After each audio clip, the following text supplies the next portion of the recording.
Hai Impactors, nama aku Jonathan dan welcome back to Impactors Online Service. Ya udah nggak kerasa ya, udah minggu ketiga bulan Januari tahun ini. Nah, di minggu ketiga ini kita akan melanjutkan tema kita yaitu Discipline of Godly People Part 3.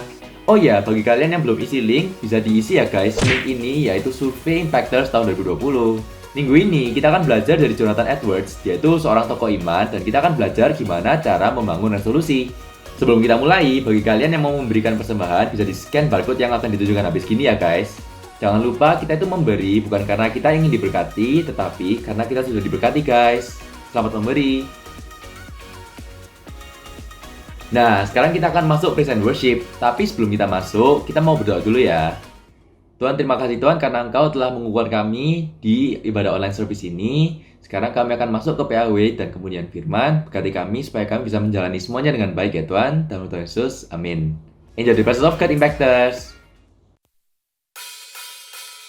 Hello Impactors, selamat datang di Impactors Sunday Service. Aku yakin kalian semua udah siap untuk memuji dan muliakan nama Tuhan. Mari kita sama-sama bisa bangkit berdiri dari tempat tidur kita, dari kursi kita mungkin. Kita mau sama-sama menyembah Allah kita yang luar biasa, amin. Dia Allah yang satu-satunya yang layak untuk menerima pujian penyembahan kita. So mari kita berikan yang terbaik buat Allah kita. Tepuk tangan sama-sama yuk. Mari kita sama-sama, terpujilah.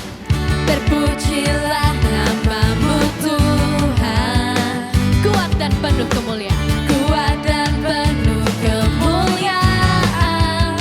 Satu suara kami nyatakan, kebesaran-Mu kekal selamanya.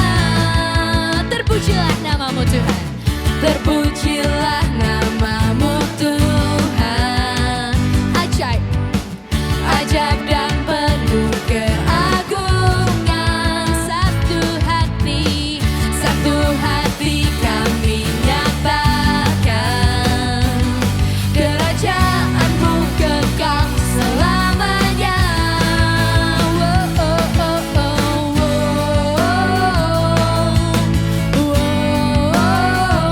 Engkaulah Raja atas dunia, yang menghancurkan kutuk dan membebaskan jiwa. Kami bersorak, bertepuk tangan. Engkau Tuhan terjaya dan memerintah untuk selamanya. Mari sama-sama katakan, terpujilah, terpujilah namamu Tuhan. Kau ajaib ya Tuhan, ajaib dan penuh keagungan. Satu hati kami nyatakan, kerajaan-Mu kekal selamanya. Mari sama-sama kita angkat tangan, kita katakan, oh, oh, oh, Engkaulah Raja atas dunia, yang menghancurkan kutuk dan membebaskan jiwa. Kami bersorak, bertepuk tangan. Engkau Tuhan terjaya dan memerintah untuk. Engkaulah Raja atas dunia, yang menghancurkan kutuk dan membebaskan jiwa. Kami bersorak, bertepuk tangan. Engkau Tuhan terjaya dan memerintah untuk selamanya. Berikan kemuliaan yang terbaik buat Tuhan Allah kita. Terima kasih Tuhan buat hari Tuhan. Mari kita sama-sama tundukkan hati kita dan kita mau berdoa. Tuhan, ucap syukur Bapa buat hari ini kami bisa memuji muliakan namamu Tuhan. Kami telah meninggikan namamu. Dan hari ini Tuhan kami mau duduk di bawah kakimu untuk mendengarkan firman-Mu.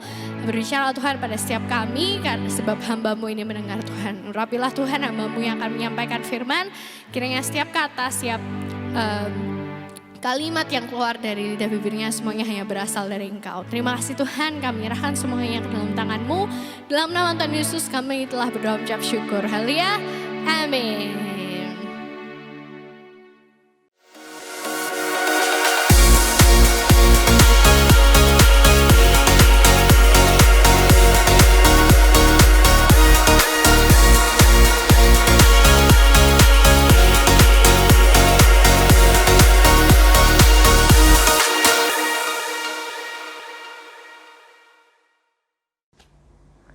Hai Impactors, what's up? Aku berharap kondisi kalian baik-baik saja dan penuh dengan sukacita dan damai sejahtera dari Tuhan. Ya kan, meskipun season 2021 kita udah mulai dengan sesuatu yang mungkin nggak enak, ya kan, kita udah terima info ada pesawat, ada bencana sana dan sini, tapi aku tetap berdoa buat setiap kalian biar Tuhan akan berikan damai sejahtera dan sukacita yang real sama kalian semua. Nah, kita akan melanjutkan Discipline of Godly People, part yang ketiga. Kalau minggu lalu, 2 minggu lalu kita udah belajar sama-sama di minggu yang di part yang pertama kita belajar bahwa disiplin itu penting. Kita belajar dari Kobe Bryant, ya kan, bahwa dia adalah pemain bertalenta di NBA, tapi tanpa disiplin nggak ada satupun yang bisa berprestasi. Dan Kobe Bryant udah buktiin itu. Kemudian ada minggu yang kedua Kak Betul sampaikan bahwa hati yang rindu untuk bersekutu dengan Allah itu penting banget, ya kan. Kita belajar dari orang Israel yang pada saat itu nggak boleh ibadah Paskah, tapi mereka protes sama Musa dan Harun, dan Tuhan kasih solusi di sana. Wow, itu 2 hal yang sungguh sangat memberkati, dan itu benar-benar jadi why dan base-nya kita untuk kita membangun yang namanya disiplin. Dan hari ini teman-teman kita akan belajar banyak tentang how to, bagaimana mengaplikasikannya dalam kehidupannya kita. Karena sering banget ada orang-orang yang cerita sama aku secara pribadi, mereka DM, mereka cerita bahwa, aduh Kak, aku udah bikin resolusi nih tahun 2020, tapi di akhir 2020 waktu aku ngeliat lagi, ternyata ada begitu banyak hal yang nggak kejadian, nggak kesampaian, dan aku jujur aja tahun 2020 feel hampa, oke? Feel hampa, feel nggak growth, nggak berbuah sama sekali. Nah, hari ini kita akan belajar dari seorang tokoh, dan aku udah baca bukunya. Ini adalah buku yang keren banget, Jonathan Edwards. Dia bikin buku judulnya The Resolutions, atau bahasa Indonesia ketetapan hatinya dia. Dan ini sungguh sangat memberkati. Dan for your information, di buku ini terdapat 70 resolusinya Jonathan Edwards. Dan 70 ini bukan resolusi yang hanya ditulis semalam dan dilakukan selama setahun. Enggak, tetapi resolusi ini benar-benar jadi ketetapan hatinya Jonathan Edwards sepanjang hidupnya. Dan ini, wah, aku sangat-sangat recommended banget buat kalian yang mungkin hari-hari ini untuk di awal tahun kalian merasa capek, merasa lesu, merasa kayak, aduh, aku ini layak nggak ya di hadapannya Tuhan. You can cek online store dan cari ketetapan hati dan nasihat bagi petobat muda. Jujur ini bukan endorsan guys. Gue sangat terberkati, nanti gue akan kasih linknya dari Tokopedia atau Shopee atau manapun, nanti gue kasih di link description, oke?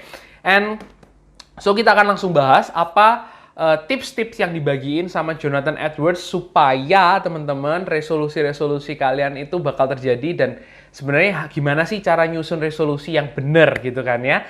Nah, Jonathan Edwards ngasih tips yang jujur aja simple dan kadang out of expectation. Waduh, nanti kita mikir kan, wah kita harus gimana ya untuk resolusi jadi. Ternyata poin yang pertama yang disampaikan oleh Jonathan Edwards adalah catat resolusimu. Wow. Poin yang pertama, tips yang pertama adalah catat resolusimu. Bener, kalian nggak salah dengar. Catat resolusimu. Jonathan Edwards sangat emang encourage setiap kita yang mau agar resolusinya itu berdampak bagi kehidupannya kalian semua, agar membuat kalian bertumbuh dan juga berbuah. Maka yang harus kalian lakukan pertama adalah catat resolusimu. Wow, kenapa kok kita harus mencatat resolusi kita? Ternyata teman-teman, kita harus menyadari bahwa pikirannya kita ini gampang lupa. Contohnya deh, siapa di sini yang pernah janji sama seseorang terus lupa? Terus nggak ngabari kalau Kalian lupa? Ayo, ada? Ada? Jujur ya, Kak VJ ini lupa kapan hari Jumat yang lalu sih janjian untuk telepon salah seorang leader ya kan, udah janjian, iya nanti aku telepon kamu ya nanti malam ya, ku kabarin deh jamnya jam berapa gitu kan ya. Ternyata teman-teman sampai hari Sabtu sore Kak VJ lupa dan tidak telepon sama sekali sama orang tersebut. Nah, aku nggak tahu nih apa yang bikin momen-momen apa yang bikin kalian lupa, atau mungkin kalian lupa janjian atau lupa kacang apa lupa kacang lupa kulit ya, kacang lupa kulitnya. Nah ya itu kan ya. Siapa tahu ya kan kalian seperti itu. Nah oke, kita balik lagi. So, Jonathan Edwards mendorong setiap kita untuk kita ini mencatat resolusi-resolusi kita. Tujuannya adalah jelas teman-teman, karena kita lupa, kita perlu untuk membacanya berulang-ulang.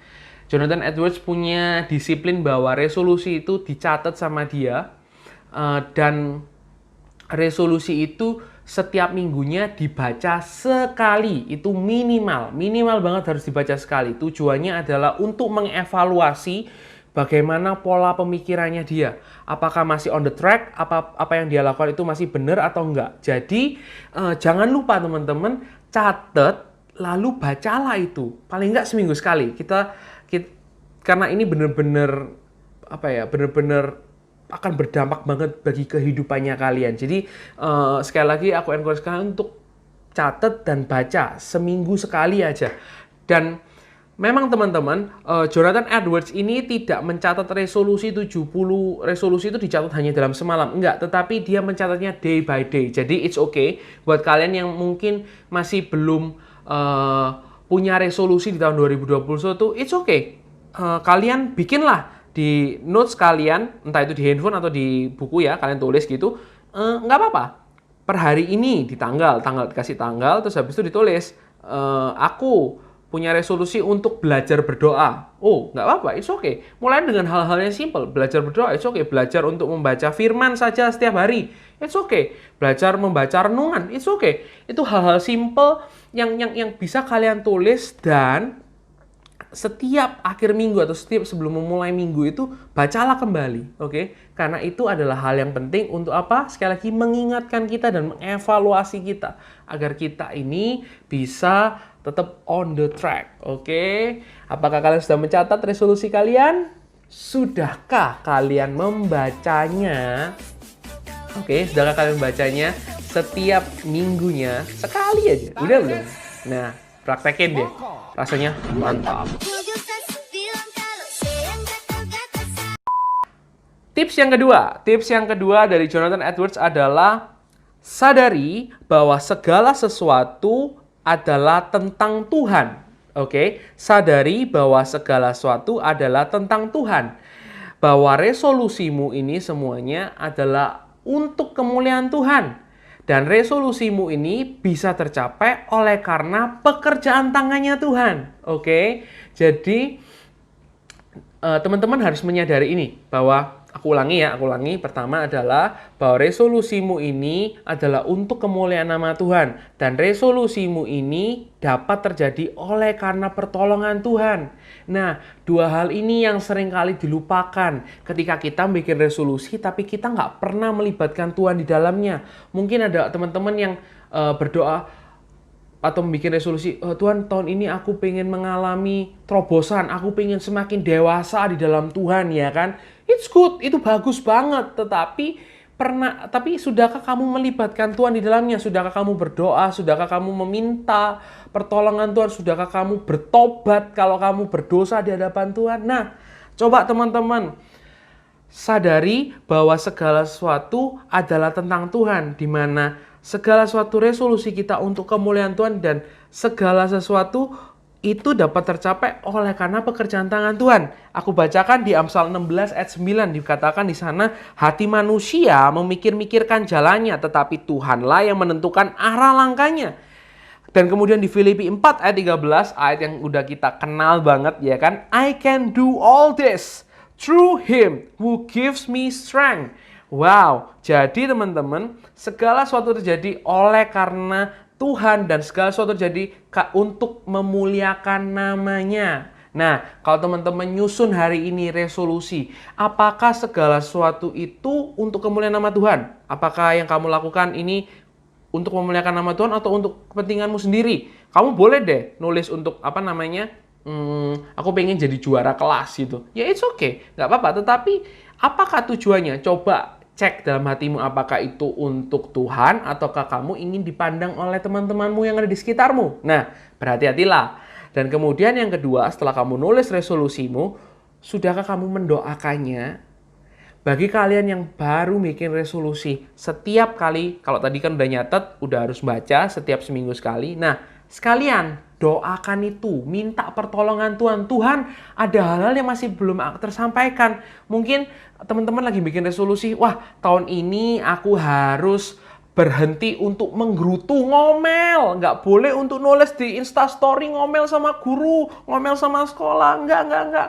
Nah, cobalah teman-teman, kalau kalian gagal, berdoa terus, minta pertolongan Tuhan. Meskipun berhasil juga terus minta pertolongan Tuhan. Karena ingat, tanpa pertolongan Tuhan, kalian nggak mungkin bisa nyampe itu semua. Ingat, sadari segala sesuatu dari Tuhan. Yang pertama, kenapa? Karena semua yang terjadi untuk kemuliaan nama Tuhan dan oleh karena pertolongan Tuhan saja. Sip, mantap. Udah 2 poin ya. Catat sama sadari bahwa segala sesuatu tentang Tuhan. Nah, ini poin yang terakhir. Kalau kalian teman-teman pingin semakin bertumbuh di dalam Tuhan, poin yang terakhir adalah peka dan menyadari dosa. Oke? Peka dan menyadari dosa. Loh Kak, maksudnya apa? Kok terakhirnya kok harus peka dan menyadari dosa, itu apa maksudnya? Nah, di poin ini teman-teman bukan berarti Jonathan Edwards atau mungkin Kak VJ ini berusaha untuk membawa kalian untuk merasa bersalah, merasa berdosa, nggak layak di hadapan Tuhan. Enggak, please. Enggak, teman-teman. Enggak. Bukan itu maksudnya Kak VJ. Tetapi begini teman-teman. Kenapa kok kita ini perlu peka dan menyadari dosa? Karena teman-teman, ketika kita peka dan menyadari dosa, kita akan menyadari bahwa kita ini setiap hari ini ngalami yang namanya peperangan rohani. Iya, peperangan rohani. Firman Tuhan katakan iblis itu seperti singa yang mengaum-ngaum di sekitar kita. Nah, peperangan rohani itu nggak kayak di film-film yang yang usir-usir setan gitu kan ya, yang roh-roh jahat, meloncat, enggak. Tetapi peperangan rohani itu kita juga alami setiap hari, di mana dosa itu, di mana iblis itu menggoda kita untuk kita ini jatuh ke dalam dosa. Dan teman-teman semua, kita harus menyadari bahwa siapa yang bisa menang atas dosa? Bukan kamu, bukan aku, bukan kekuatan kita. Tetapi yang bisa memenangkan atas peperangan ini adalah Tuhan sendiri.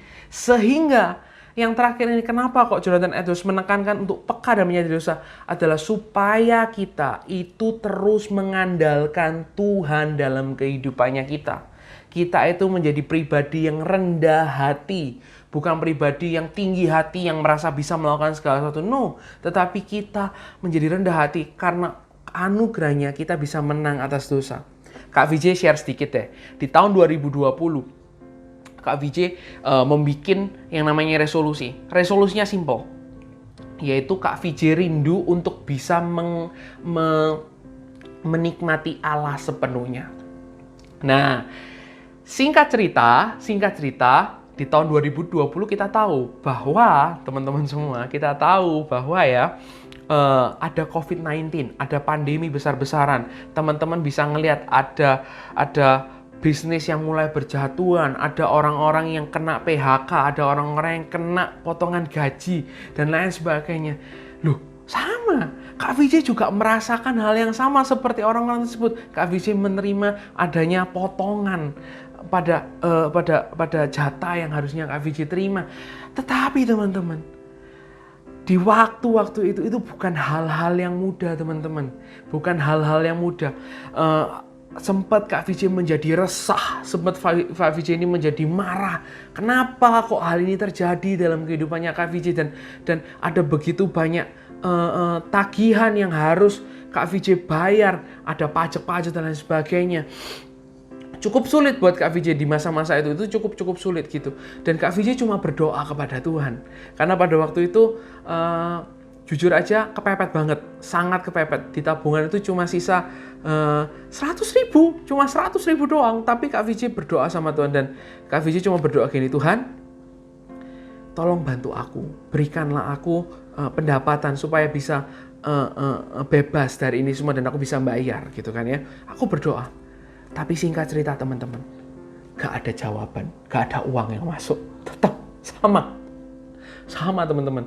Ada pajak yang masih belum bisa Kak Vijay bayar dan nunggak gitu kan ya.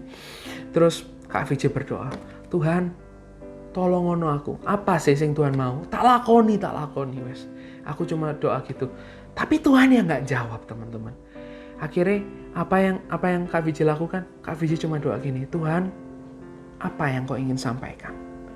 Kalau ada dosa, sadarkan aku supaya aku mengerti mana yang harus aku lepaskan, biarlah aku bisa melakukan pertobatan dan aku melepaskan dari dosa tersebut. Singkat cerita, Tuhan menyatakan dengan detail bahwa setiap hal yang bikin kamu marah, yang bikin kamu resah, itu sebenarnya adalah berhala dalam kehidupanmu. Wah, setelah ingat itu, Kak Vijay coba ngelihat apa yang bikin Kak Vijay resah, apa yang bikin Kak Vijay marah. Dan yang bikin resah ternyata uang. Dan saat itu Kak Vijay tahu, oh ternyata Tuhan pengen untuk Kak Vijay ini, kenapa kok nggak langsung dikasih uang yang banyak, dikasih uang yang cukup. Ternyata Tuhan itu tahu, kalau dikasih uang, aku bisa nggak ngandalno Tuhan sama sekali. Aku bisa nggak menikmati Allah sama sekali. Tetapi ketika aku di posisi seperti ini, Tuhan pengen agar mataku, agar diriku ini secure dalamnya Tuhan. Bukan secure dalamnya uang, enggak. Secure dalamnya Tuhan. Dan buat aku saat itu, aku menyadari betul bahwa iya, aku harus peka sama dosa.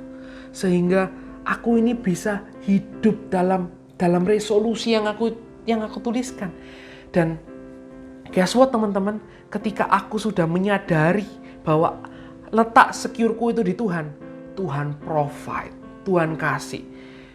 Dan uang itu aku gak kepemilikan teman-teman. Kalau aku dikirimin uang, aku selalu bagikan sama orang yang membutuhkan. Dan kalau aku dikasih uang, aku berikan untuk hal-hal yang memang aku benar-benar harus perlukan gitu. Dan aku cuma bisa bilang hari ini, Tuhan itu satu-satunya yang aku nikmati sepanjang hari, karena secureku di dalam Tuhan. Kondisi bisa berubah ya kan, kondisi bisa kayak cuaca hari ini ya kan, hari ini bisa hujan, bisa panas ya kan, kayak hatinya gebetan gitu kan ya, nggak jelas gitu kan ya. Tapi aku mau bilang satu hal, pekalah sama dosa.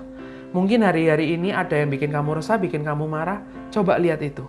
Apa yang jadi berhalamu, dan bertobatlah. Mintalah Tuhan untuk memberikan hati yang baru supaya rancangan Allah itu terjadi dalam kehidupanmu. So, ini yang disampaikan sama Jonathan Edwards. 3 hal. Yang pertama adalah catatlah resolusimu. Yang kedua, sadari bahwa segala sesuatu adalah tentang Tuhan. Dan yang terakhir adalah peka dan menyadari dosa supaya kita semua dibereskan olehnya. Oke? Dan teman-teman semua, pertanyaannya adalah, sudahkah kamu mencatat resolusimu? Sudahkah kamu membaca resolusimu? Ya kan? Dan yang kedua, sudahkah yang kamu tuliskan resolusimu itu untuk kemuliaan Tuhan? Dan sudahkah kamu berdoa agar Tuhan bekerja dalam resolusimu itu, agar kamu berbuah dan juga bertumbuh di dalamnya? Dan yang terakhir adalah, sudahkah kamu peka mengoreksi dirimu? Adakah hal-hal dosa, adakah hal-hal yang tidak menyenangkan Tuhan? Bawalah itu kepada Tuhan, bertobatlah. Karena Tuhan itu Allah yang pengampun, Allah yang maha kasih, yang akan mampu untuk memulihkan kehidupanmu dan juga kehidupanku. So, semoga ini bisa memberkati kalian semua, dan mari kita berdoa. Tuhan, kami mengucap syukur hari ini melalui Jonathan Edwards, melalui apa yang disampaikan oleh Jonathan Edwards, kami belajar banyak hal. Kami mengenal Engkau lebih lagi. Kami mengenal bahwa Engkau Allah yang rindu untuk setiap kami bisa mengalami pertumbuhan dan juga berbuah Tuhan dalam setiap resolusi kami. Ampuni kami Tuhan kalau kami hari-hari ini masih hidup dalam keberdosaan kami. Tapi kami percaya Tuhan, Roh Kudus-Mu, Allah yang penuh kasih itu akan menegur setiap kami, menuntun kami, dan membimbing kami untuk hidup dalam kebenaran. Please Tuhan, biarkanlah Firman ini nggak jadi sesuatu yang sia-sia, tapi firman ini berkata-kata terus, bekerja terus dalam kehidupan kami, dan kehidupan kami akan mengalami pertumbuhan dan berbuah. Itu semua untuk kemuliaan-Mu, itu semua oleh karena pekerjaan tangan-Mu. Thank you Lord, in the name of Jesus we have pray. Amin. Semoga kalian semua terberkati. God bless you. Ya, gimana guys firmannya tadi? Pasti bagus banget kan? Kalau misalnya kalian ingin belajar lagi tentang firman Tuhan, bisa di follow ini guys IG-nya @impactorsMDC karena banyak cerita-cerita yang akan di-post di sana. Oh ya, bagi kalian yang tadi belum sempat kasih persembahan, bisa di-scan barcode yang akan tayang habis gini ya guys. Jangan lupa ya guys, kita ini memberi bukan karena kita ingin diberkati, tapi kita memberi karena kita sudah diberkati. Oke, udah semua? Ya, jadi gitu aja guys ibadah Impactors minggu ini. Terima kasih semuanya yang sudah nonton. Jangan lupa juga kalau misalnya ibadah Impactors bisa ditonton jam 8 pagi ya guys. Ya, jadi gitu aja guys. Have a blessed Sunday. Dan semoga minggu ke depan kalian bisa menjadi lebih baik. Dan kita lanjut ke part 4 minggu depan. Bye-bye Impactors.